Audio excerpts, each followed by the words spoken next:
오늘 우리들은 자동차의 편리한 문화 속에서 살아가고 있습니다. 가정에 승용차 혹은 차가 한 대 없는 사람 거의 없을 것입니다. 대부분이 2대 이상을 가지고 있을 겁니다. 차를 타고 먼 길을 여행할 때는 주로 신호등이 없고 고속도로를 이용합니다마는 가까운 시내를 왔다 갔다 할 때는 신호등의 규제를 받게 됩니다. 신호등에 파란불이 켜지면 건너고 노란불이면 신속히 지나가든지 기다려야 되고 빨간불이면 멈춰 서야 합니다.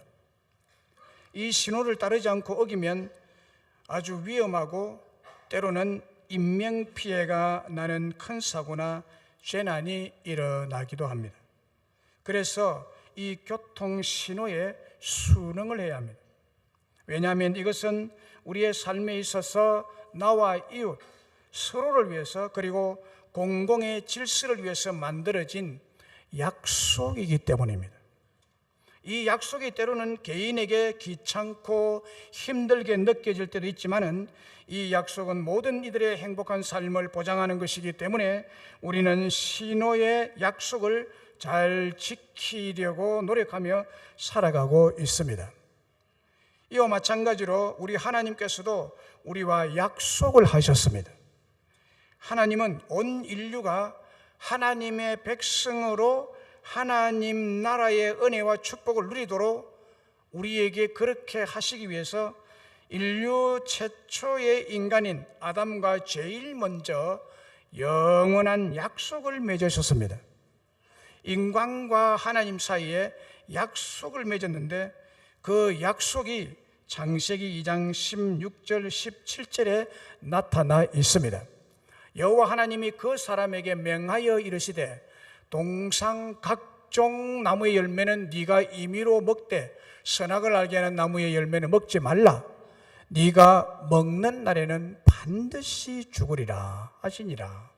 이게 하나님께서 사람과 맺은 언약, 첫 언약, 첫 약속입니다.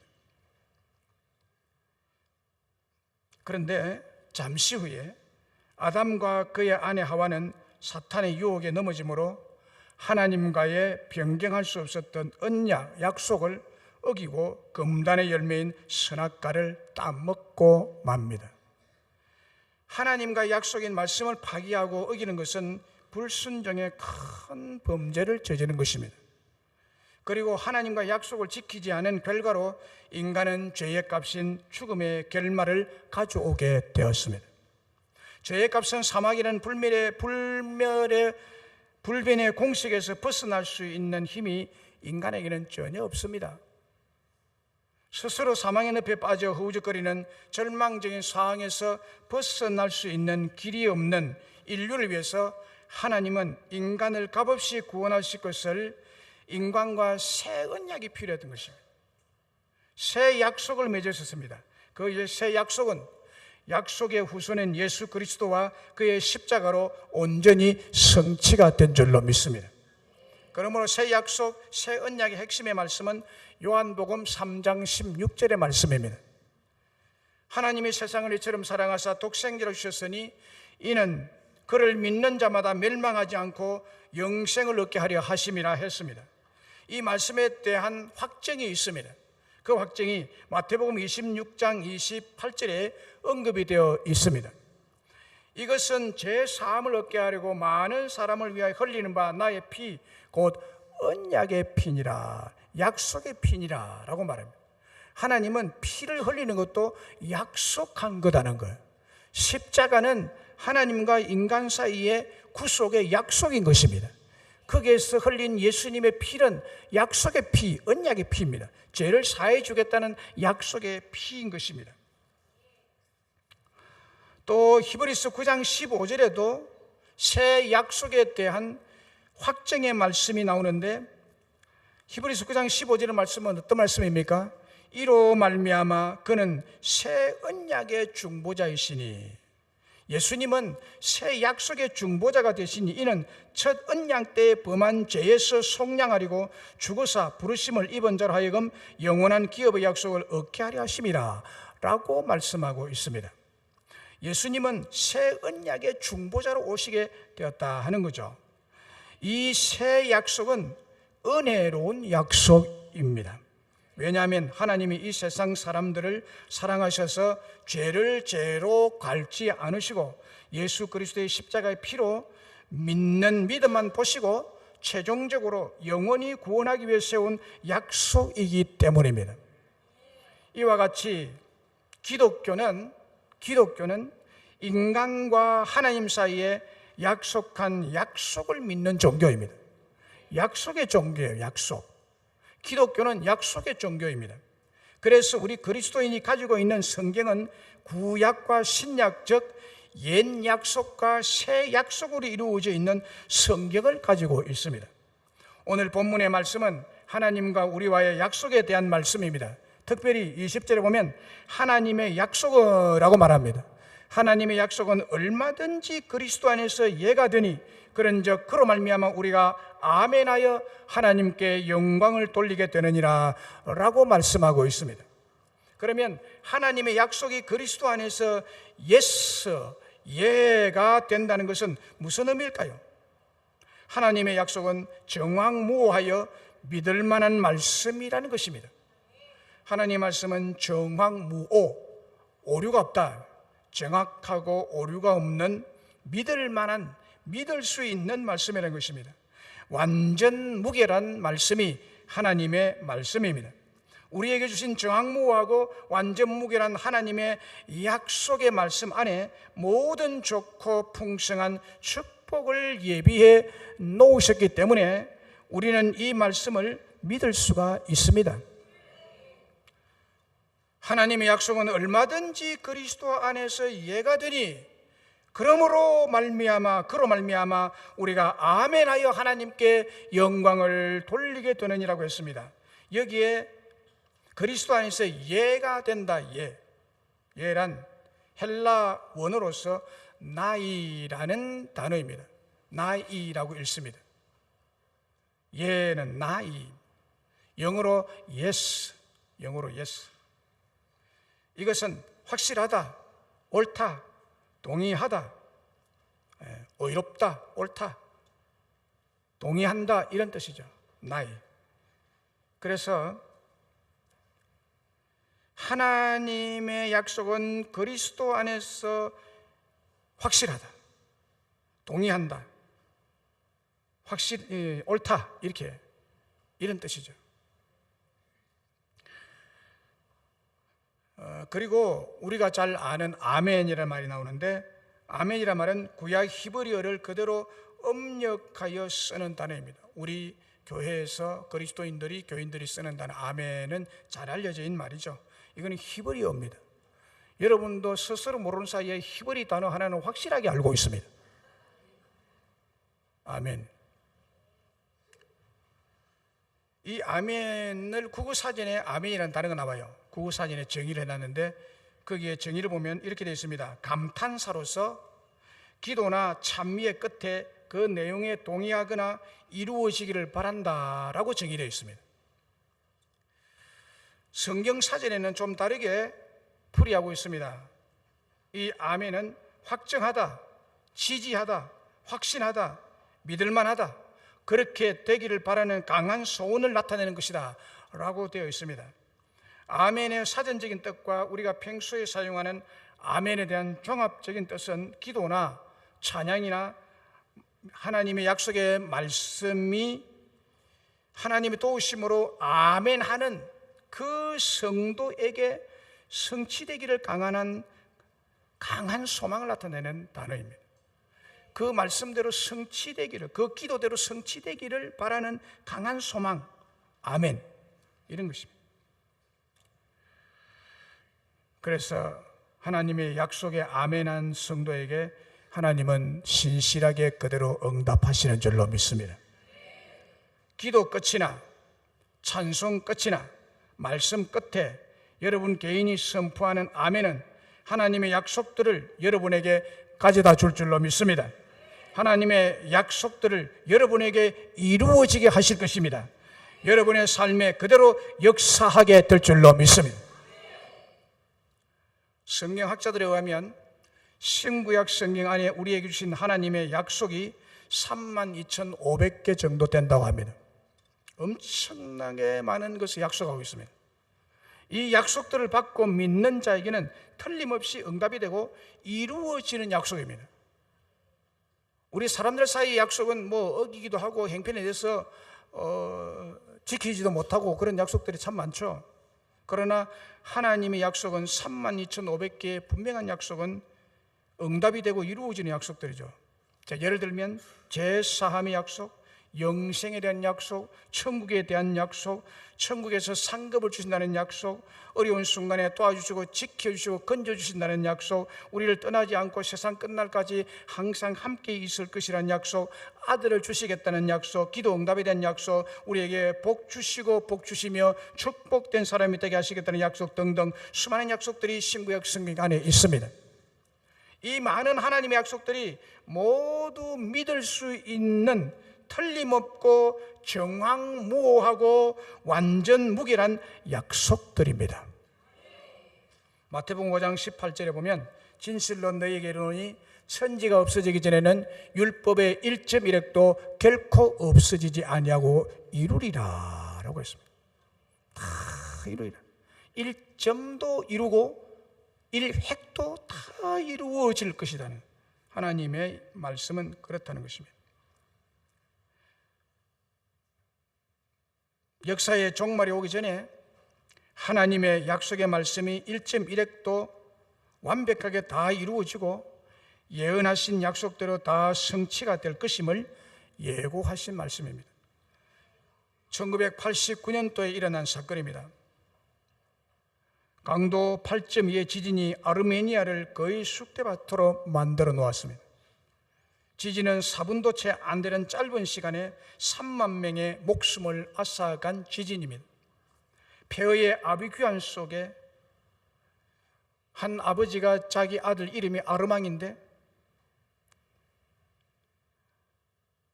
자기의 아내의 안전을 확인한 다음에 아들이 다니는 학교를 향해 미친 듯이 뛰었습니다. 지진이 막 끝나고 난 다음 2층 건물의 학교는 이미 흔적만 남기고 있을 뿐 폭삭 내려앉고 평지가 되어버렸습니다. 초등학생인데 가방을 들고 학교를 가던 아들의 마지막 모습이 떠올랐습니다. 그리고 무너진 콘크리트 잔해 속 어디에선가 고통받고 있을 아들을 생각하니 가슴이 미어 터지는 것 같았습니다. 그때 아버지의 머릿속에 아들과의 약속이 강렬하게 떠올랐다고 합니다. 그게 뭔가 하면 어떤 일이 있더라도 아빠는 네 곁에 있을 거다라고 언제나 말해주고 약속을 했답니다. 아빠는 네 곁을 떠나지 않는다. 어떤 상황 속에서도 아빠는 네 곁에 있을 거다. 그렇게 약속을 했습니다. 그 약속이 생각이 나니까 눈물이 앞을 가렸습니다. 뿌옇게 흐려진 시선 속에 산산조각이 난 폐허 더미가 보였습니다. 그는 정신을 가다듬고 아들의 교실이 있는 곳으로 향해 뛰어갔습니다. 부서진 콘크리트 조각들을 하나씩 걷어내기 시작했습니다. 조금 후에 다른 학부모들이 뛰어왔고 비통에 차 절규하는 목소리로 아들의 이름을 부르기 시작했습니다. 그도 계속해서 절규하는 목소리로 아르망, 아르망이라고 몽청껏 부르며 무거운 콘크리트 조각들을 하나하나씩 드러내고 있었습니다. 이때 소방대장이 왔습니다. 불길이 치솟고 있습니다. 사방에서 폭발이 계속되고 있어요. 위험합니다. 저희가 알아서 처리하겠습니다. 어서 물러나세요. 어서 물러나세요. 라고 경고 방송을 했습니다. 이번에는 경찰서장이 또 소리칩니다. 제발 정신 좀 차리세요. 큰일 났습니다. 당신 때문에 다른 사람까지도 위험합니다. 제발 집으로 돌아가세요. 이곳은 저희가 알아서 처리하겠습니다. 이렇게 경고 방송했습니다. 그러나 그는 계속해서 콘크리트 조각을 걷어내고 있었습니다. 그러기를 36시간, 만 3일, 날수로는 4일 동안 계속했습니다. 옷은 땀으로 흠뻑 젖었고 지친 팔은 후들후들 떨렸고 몸은 금방이로 쓰러질 듯이 어지러웠습니다. 바로 그 순간 아들 아르망의 목소리가 들렸습니다. 아빠예요. 아빠예요. 아빠 저예요.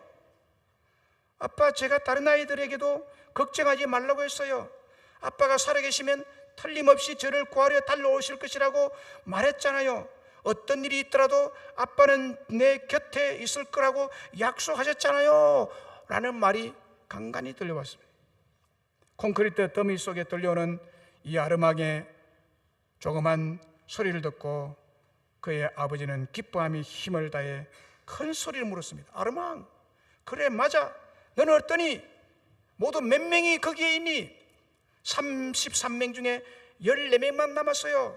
배도 고프고 목이 말라요. 건물이 삼각형 모양으로 무너져서 저희들은 그 속에 살아남을 수가 있었어요. 라고 말해줬습니다. 기쁨에 넘쳐 아르망의 아버지는 감기에 눈물로 말했습니다. 자, 어서 이리로 나오너라. 그러자 아르망이 대답했습니다. 아니에요 아빠, 친구들부터 먼저 내보낼게요. 제 곁엔 아빠가 계시잖아요. 라고 했습니다. 사랑하는 여러분, 어린 아르망이 폐허의 잔해 속에서 친구들과 버틸 수 있었던 이유는 그의 아버지가 반드시 어떤 경우에도 자신 곁에 있을 것이라는 약속 때문이었습니다. 그 약속 때문에. 아버지와 아들 간의 평소의 한 약속도 이처럼 소망의 능력을 주고 변함없이 지켜주듯이 하나님께서 우리와 약속하신 언약은 이보다 한 차원 더 높이 지켜지고 이루어지고 완성되어 가고 우리에게 믿을만하다는 소망을 주고 있습니다. 누가복음 1장 37절 38절에 대저 하나님의 모든 말씀은 능하지 못하심이 없느니라. 마리아가 이르되 주의 여종이오니 말씀대로 내게 이루어지이다. 말씀대로 내게 이루어지기를 간절히 바랍니다. 라고 소망을 할 때 천사가 떠나가니라라고 했습니다.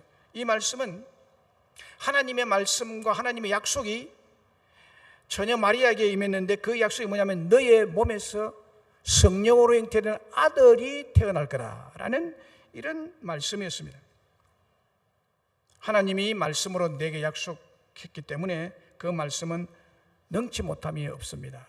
그 말씀하신 약속대로 내 몸에서 성령으로 잉태된 메시아가 탄생할 것입니다.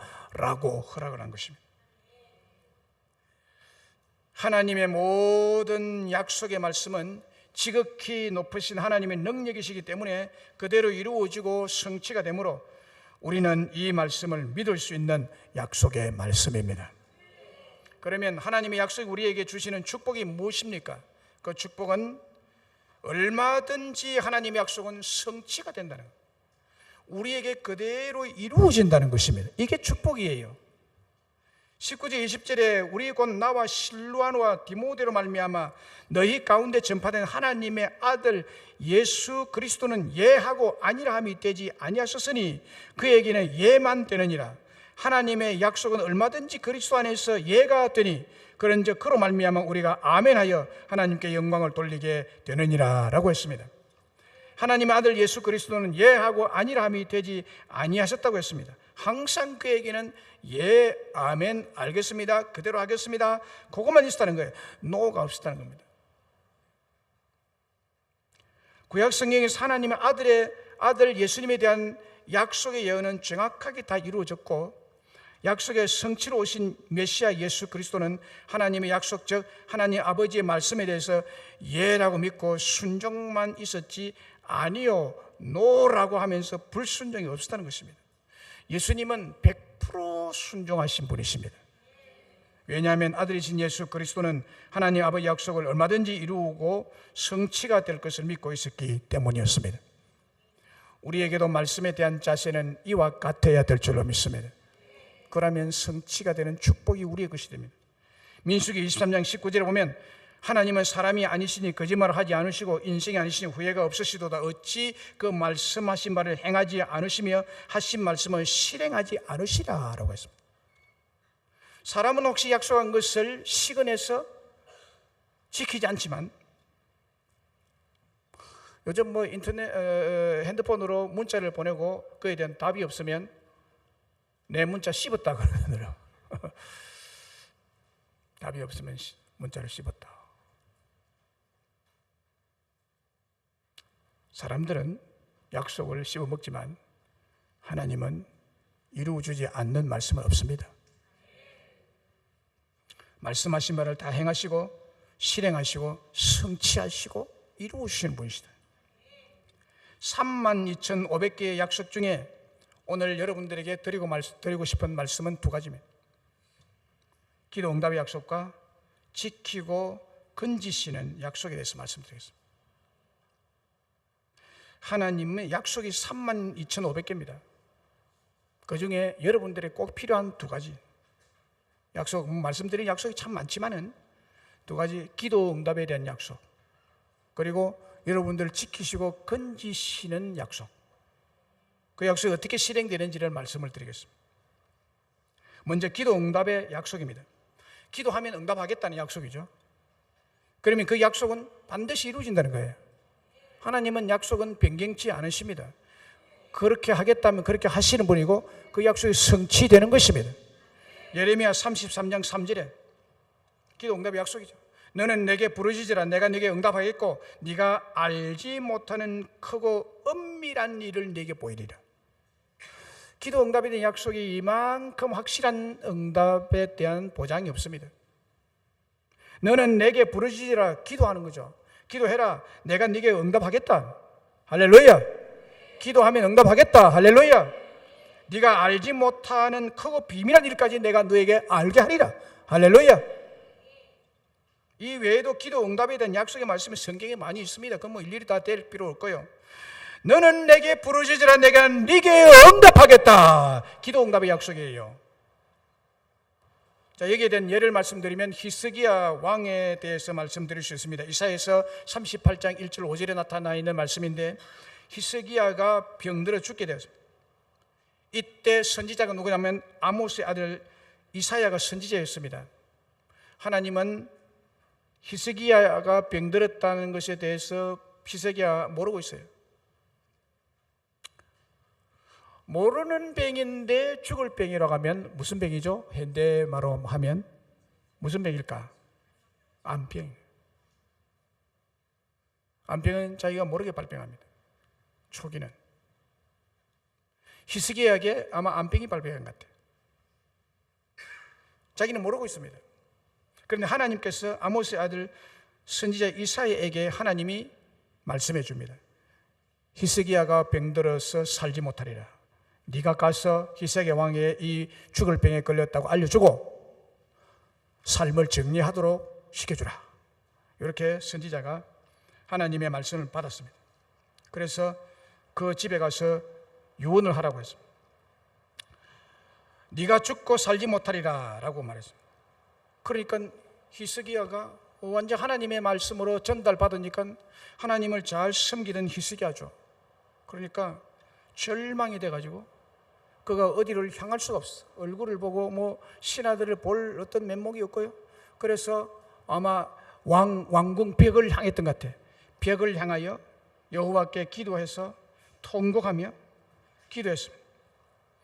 주님이여, 내가 지금까지 진실과 전심으로 주를 위해서 행하며 이 나라 국문을 행했으며 주의 목전에서 선하게 행한 일을 기억해 주시옵소서. 어떻게 이렇게 나를 데려가려 하십니까?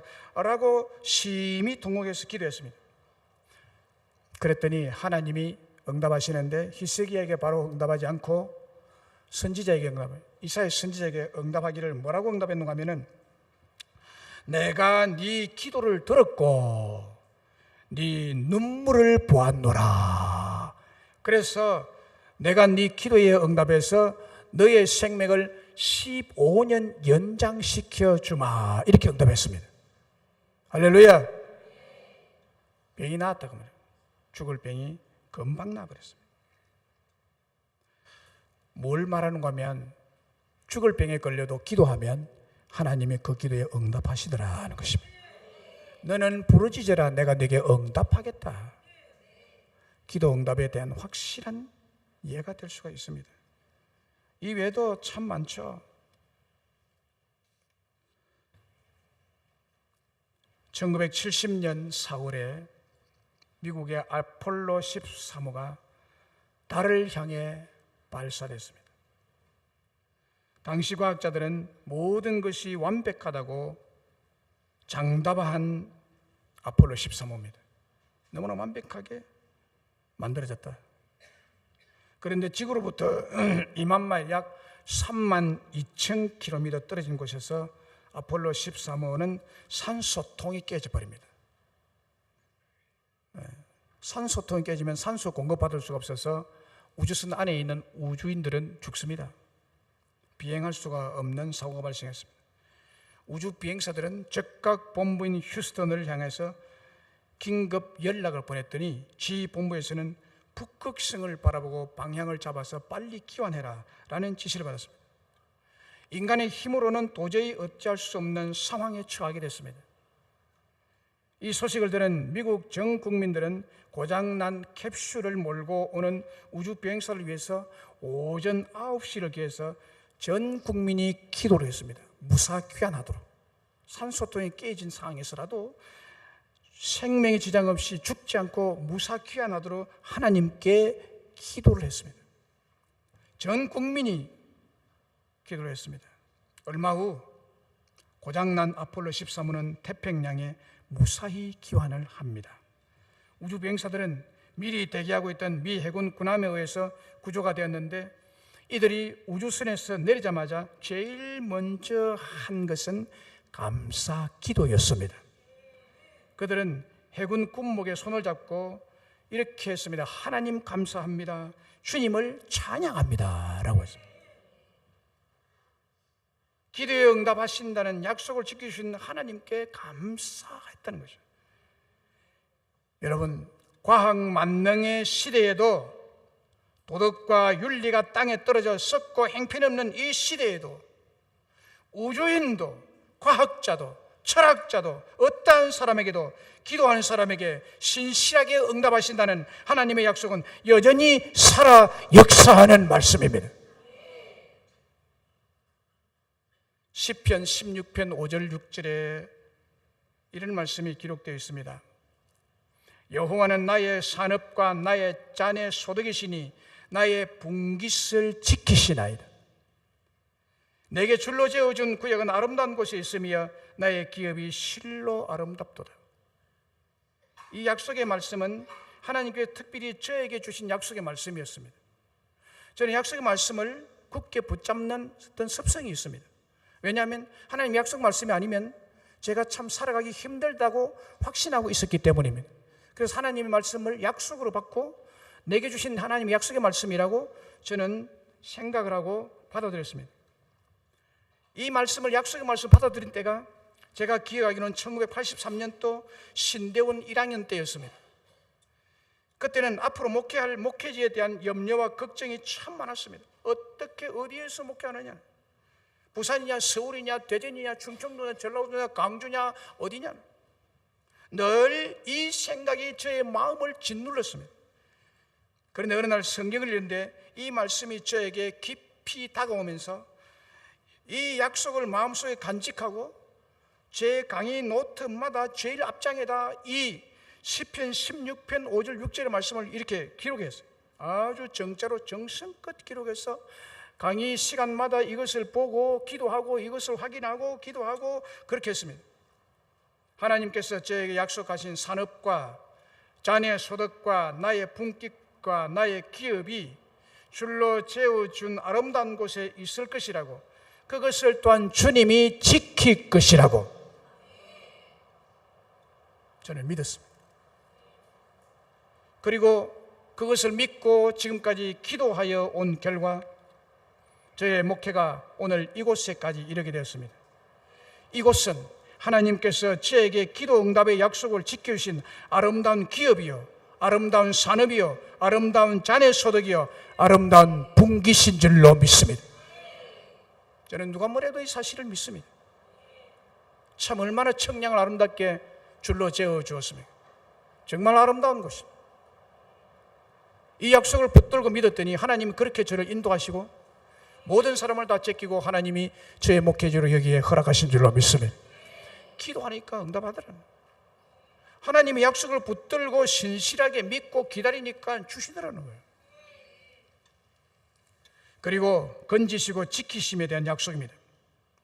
이사야 43장 2절에 네가 물 가운데로 지날 때에 내가 너와 함께 할 것이라. 강을 건널 때에 물이 너를 침몰하지 못할 것이며 네가 불 가운데로 지날 때에 타지도 아니할 것이요 불꽃이 너를 사르지도 못할 것이라. 라는 하나님의 약속은 하나님의 사랑하는 백성이 어려움을 당하도록 버려두지 않을 것이고 안전하게 지키시고 건져주시리라는 하나님의 불변하신 약속의 말씀입니다. 위기에 처했을 때, 물 가운데 빠졌을 때 위기 아닙니까? 생명이 위독한 거죠. 강을 건널 때 물이 너를 침몰지 못하게 하고 불 가운데를 지날 때도 타지 않도록 내가 보호해주고 건져주겠다는 거예요. 할렐루야. 이런 일들, 이 말씀에 대한 성취의 일들은 여러분 엄청나게 많습니다. 시간이 부족해서 다 얘기를 못할 정도입니다. 한 가지 성경에 있는 얘기를 말씀드리면 창세기 12장에 보면 아브라함이 하나님께서 약속하신 땅인 가나안 땅에 가서 삽니다. 75세 하나님 부름을 받고 너는 본토 친척 아비 집을 떠나서 내가 지시하는 땅으로 가라. 그 지시하는 땅인 가나안 땅, 약속의 땅입니다. 갈 때 우리에서 떠나갔습니다. 타양이죠. 아브라함에게 있어서는 가나안 땅이 약속의 땅이지만은 타양입니다. 타양살이 간신히 살아고 있는데 거기에다가 심한 기근까지 찾아옵니다. 하나님께 부름받고 모든 것을 다 버리고 축복받고 번성하고 이름을 창대케 해주리라는 약속의 땅에 왔는데 기근이 찾아왔습니다. 약속의 땅이면 기근이 없어야 되잖아요. 하나님 약속한 땅이니까. 젖과 꿀이 흐르는 땅이라 했는데, 그러나 약속의 땅에 기근이 찾아왔습니다. 그리고 거기에는 아브라함 소유의 땅 한 평도 없습니다. 땅 한 평도 없고 기근이 찾아오고 살기 참 힘듭니다. 그의 아내 사레와 약속의 땅에서 사느냐 죽느냐 싸움으로 사투를 벌이다가 이들 두 부부가 결정하고 생각하기를 우선 살고 보자, 이런 결정을 내린 것 같아요. 우선 살고 보자. 하나님의 약속이고 약속 땅이고 뭐고 우선 살고 봐야 되지 않느냐. 그런 심정으로 약속의 땅에 대한 믿음을 포기하고 쉽게 물과 양식이 풍부한 애굽으로 내려갔다고 했습니다. 그 애굽에는 당시에 살기 좋고 양식이 풍부한, 기근이 오지 않는 그런 땅이었습니다마는 거기에 사는 사람들은 얼마나 악한지 남의 아내를 빼앗기 위해 남편을 살해한 일이 비일비재히 일어나고 있는 땅이었습니다. 성경에는 이것이 소개되고 있지 않지만 그때 당시의 문화적인 배경을 읽어보면 그런 상황입니다. 위험한 땅입니다. 그런데 다행히 일반 사람이 아브라함의 아내를 취한 것이 아니라 그때 왕인 바로 임금이 아브라함의 아내를 보고 빼앗아가 버립니다. 아내 빼앗겼습니다. 기근을 피해서 애굽 땅에 살려고 갔는데 아내 빼앗겼습니다. 결국 내가 살아야 하나님도 있고 내가 살아야 신앙도 있고 내가 살아야 교회도 있는 것이라고 쉽게 생각하고 하나님과 약속을 비아냥거리듯이 애굽 땅에 왔지만 아내까지 빼앗기고 자신의 생명까지 위태롭게 되어버렸습니다. 아브라함이 그렇게 됐습니다. 여러분 사는 동안에 하나님의 약속이고 믿음이고 우선 내가 살아야지, 지금 내가 죽을 판인데 이렇게 생각하고 하나님의 약속을 업신여기고 믿음을 이상하게 생각하고 자신의 생각대로 행동하면 더 어려운 상황에 직면하게 됩니다. 그게 성경이 말해주는 것입니다. 그래서 아브라함은 너무나 두려웠습니다. 신앙의 내리막길, 영적 침체는 인생을 송두리째 사망의 엄침한 골짜기에 몰고 가는 것입니다. 영적 침체 당해도 된다, 이것을 어떻게 극복할 것이냐, 심각한 문제인데 여러분, 영적 침체 속으로 들어가면 안 됩니다. 영적 침체는 하나님의 약속을 저버릴 때 곧바로 다가오는 것입니다. 나에게 닥친 어려움을 세상적인 방법으로 쉽게 풀려갈 때 어떤 생각을 하는가 하면은, 안 그래도 신앙생활이 어렵고 힘들었는데, 안 그래도 약간 불만이 있었는데 가나안 땅에 흉년이 왔으니 이 기회에 이 땅을 떠나야겠다, 잘 됐다, 라고 생각하는 사람들, 그래서 약속의 말씀을 지켜나가면서 당하는 어려움을 하나님을 떠날 기회로 삼는다면 그는 누구든지 계속 경사지에서 눈썰매를 타고 전혀 브레이크가 없이 내리달아서 마지막에 멸망의 구덩이에 빠지고 마는 신세가 되는 것입니다. 나중에는 수습할 길조차 없게 됩니다. 아브라함의 문제를 보세요. 이것은 아브라함의 개인적인 문제만 아닙니다. 아브라함이 애굽에 내려가서 흉년을 피해서 애굽에 살려고 내려갔는데 자기 아내 뺏겼어요. 바로 임금에게 뺏겼어요. 임금의 건세로 내놔라. 뺏어가 버렸습니다. 이거는 아브라함 자신이 아내 뺏긴 문제만은 아닙니다. 하나님은 아브라함의 후손을 통해서 메시아를 태어나게 하실 계획을 가지고 계십니다, 여러분.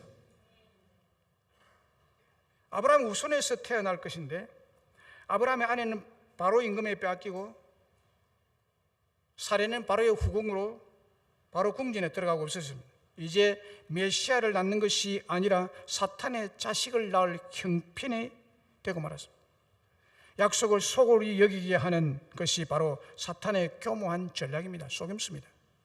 하나님의 말씀을 시시하게 여기도록 하는 생각이 어디서 오느냐?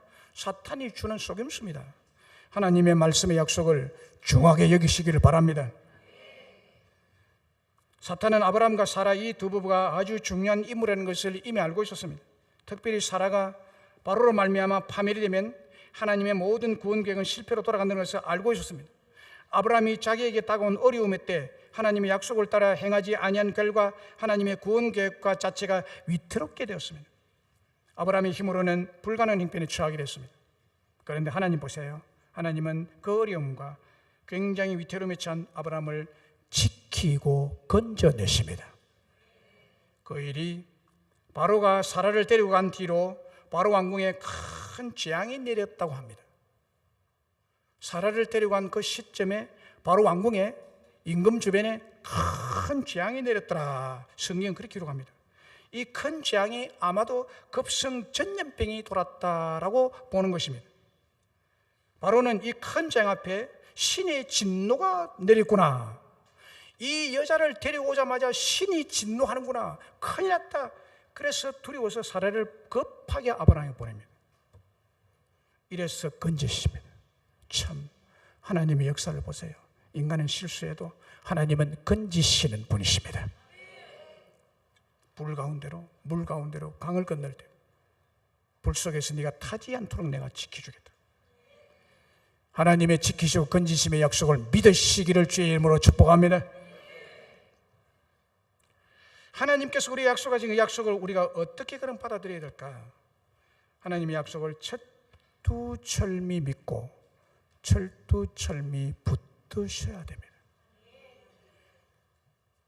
20절을 다시 보시면 하나님의 약속은 얼마든지 그리스도 안에서 예가 되나니 그런즉 그로 말미암아 우리가 아멘하여 하나님께 영광을 돌리게 되느니라. 시편 12편 6절에 보면 여호와의 말씀은 순결하며 흑도간이 7번 단련하여 은같도다. 하나님의 말씀은 얼마나 순결하고 얼마나 정확하고 얼마나 완전무결한지, 틀림이 없는 하나님의 말씀, 이 약속의 말씀, 틀림없는 약속의 말씀, 정확무오한 하나님의 말씀을 믿고 붙드시기를 바랍니다.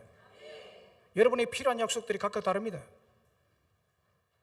여러분이 주시는 하나님의 약속이 뭔지를 말씀을 통해서, 설교를 통해서, 성경 읽은 걸 통해서, 큐티를 통해서, 성경 공부를 통해서, 훈련을 통해서 그때마다 하나님이 여러분들에게 하시고자 주시고자 약속한 약속이 분명히 있습니다. 그것을 붙드셔야 됩니다. 이걸 붙들 줄 알아야 돼요. 성경은 여러분과 약속한 말씀들입니다. 너는 내 약속 속에 들어오느라고 주님이 초청하는 것입니다. 이것 또한 창세기 16장에 아브라함 예를 들어서 설명을 드리겠습니다. 아브라함이 하나님의 약속의 말씀 철저히 믿지 않으므로 결과는 엄청난 사건을 기록하고 있습니다. 창세기 16장에 인류 역사에 큰 오점을 남기는 사건입니다. 그것은 하나님께 아브라함에게 아내 사라의 몸에서 난 자녀를 통해서 아브라함의 후손이 크게 번성하고 여기서 메시아가 날 것이라고 약속했는데, 그 하나님으로부터 부름을 받고 난 다음에 10년이 지나도 아들이 없어요. 그러니까 기다리다가 조급증이 났습니다. 아내가 조급증이 났습니다. 이 여자가, 죄송한 말씀입니다만은 가정에 여자가 바로 서야 됩니다. 여자가 똑바로 서요. 이 아브라함의 변통을 하고 인류의 큰 화근을 불러들인 장본인의 출발이 사라에게서 있었습니다. 사라가 자기 자녀가 안 생기니까 후손이 있어야 되는 그 절박함에 그의 여종 하갈을 아브라함에게 보냅니다. 거기서 난 아들이 이스마엘. 조금 있다가 자기 몸에 이삭이 태어납니다. 조금만 기다렸으면 될 건데. 그래서요, 이스마엘을 낳고 난 다음에 사라가 받는 고통, 그때 그는 남편을 잃어버렸고 종도 잃고 자기 속에 있던 아름다운 여인상도 잃어버리게 됩니다. 몽땅 잃어버립니다. 그리고 이삭과 이스마엘의 전쟁이 오늘날까지 이어지므로 세계의 사람들을 불안하게 만들고 있습니다. 한 번의 넘어짐, 한 번의 하나님의 약속의 말씀 무시한 결과 이렇게 다가오게 되는 것입니다. 오늘날 사람들은 너무 쉽게 하나님의 약속의 말씀을 버립니다. 말씀을 떠납니다. 너무 쉽게 말씀을 무시합니다. 말씀을 불신합니다. 말씀을 의심합니다. 그런데 하나님을 의심하고 가볍게 여기고 약속을 한번 버리면 다시 믿음으로 돌아오는, 다시 회복하는 시간이 얼마나 걸릴까요? 정말 자신이 정신 차리고 노력하면 10년 정도 걸립니다. 다시 돌아오는 길은 10년 이상 걸립니다. 하나님의 약속을 버리게 되면 사람의 노예가 되고 돈의 노예가 되고 자식들의 노예가 되고 술과 마약의 노예가 되고 잡기의 노예가 되고 망할 대로 다 망하고 완전히 알거지로 돌아오는데 10년에서 30년 걸립니다. 아니 평생 돌아오지 못할 다리를 건너버린 사람도 많습니다. 여러분의 살 길이 어디에 있습니까? 여러분의 삶의 부활이 어디에 있다고 생각하십니까? 하나님의 살아계신 약속의 말씀을 믿는 믿음에 있다고 믿습니다. 약속의 말씀을 붙잡는 데 있습니다. 말씀의 약속이 있는 그곳을 나의 영원한 무덤으로 만들어야 합니다. 나는 여기서 죽는다. 분명한 하나님의 살아있는 약속의 말씀이 있는 이곳에서 나는 움직이지 않고 흉년이 오든 가뭄이 오든 태풍이 오든 전쟁이 나든 나는 이 재단에서 죽는다라고 결단하시면 반드시 살게 될 줄로 믿습니다. 죽고자 하는 산다 그랬어요. 말씀했습니다. 요한복음 1장 1절에 태초에 말씀이 계시니라. 이 말씀이 하나님과 함께 계셨으니 이 말씀은 곧 하나님이시라. 말씀이 곧 하나님이시라. 하나님이 누굽니까? 말씀입니다. 오늘날 하나님은 자신의 형상을 가지고 임하지 않습니다. 하나님이 임하시려면 말씀으로 임하십니다. 말씀의 약속 곧 하나님이십니다. 이 약속의 말씀이 여러분들을 복된 사람으로 행복한 사람으로 세우고 그렇게 만들어 가실 줄로 믿습니다. 한 가지 예만 들고 마치겠습니다. 스탠다드 오일 회사는 세계적으로 우수한 오일을 공급하는 회사입니다. 그 회사가 이집트에 있습니다. 미국인이 주인입니다. 미국인 소유 회사입니다. 그런데 이집트에 있습니다. 성경적으로 말하면 애굽에 있습니다. 어떻게 미국인이 이집트에서 기름을 퍼내는지 잘 알려지지 않았는데 뒤늦게 알려졌습니다. 스탠다드 오일 회사의 중력 가운데 믿음이 깊고 말씀을 깊이 믿는 믿음의 사람이 있었는데 그가 성경을 쭉 읽었습니다. 1년 중에 출애굽기 2장 3절에 딱 다다랐습니다. 출애굽기 2장 3절이 무슨 말씀입니까? 갈대 상자를 가져다가 역청과 나무진을 칠하고 아기를 거기 담아 나일 강가에 갈대 사이에 두고, 여기 보면요 역청이 나옵니다. 모세 어린아이 모세를 더 이상 기를 수 없어서 나무 상자 요만한 애기 들어갈 만한 요만한 상자를 만들어서 강에 띄우니까 물이 들어오면 안 되잖아요. 그래서 방수치를 하는 방수 처리를 하는데 역청을 발랐습니다. 모서리마다 진하게, 안에 바르면 안 되니까 바깥에 진하게 바르고 나무 짐까지 쫙 완벽하게 치료해서 아기를 거기에 담아 나일강에 띄웠습니다. 이 사람이 이 성경을 읽으면서 역청, 영어로 피치, 석유의 원료입니다. 피치. 우리 교회 방수할 때 피치를 썼습니다. 피치는 석유라는 말입니다. 갈대상기를 만들어서 그 모세의 어머니가 피치 즉 석유를 발라서 방수 처리를 하고 아기를 담았다는 말씀입니다. 이 말씀을 그대로 믿었어요. 그래서 이 석유회사 이 사람이 볼 때는 여기 석유가 있더라. 그래서 즉시 달려갔습니다. 비행기 타고 이집트로. 여러 정보를 가지고 모세 어머니가 역청을 발랐다는 그곳을 가보니까 지금도 역청이. 그래서 그 파보니까 엄청난 유전이 그 밑에. 거기에 스탠다드 석유 회사가 설립이 된 것입니다. 미국인이 땅을 샀습니다.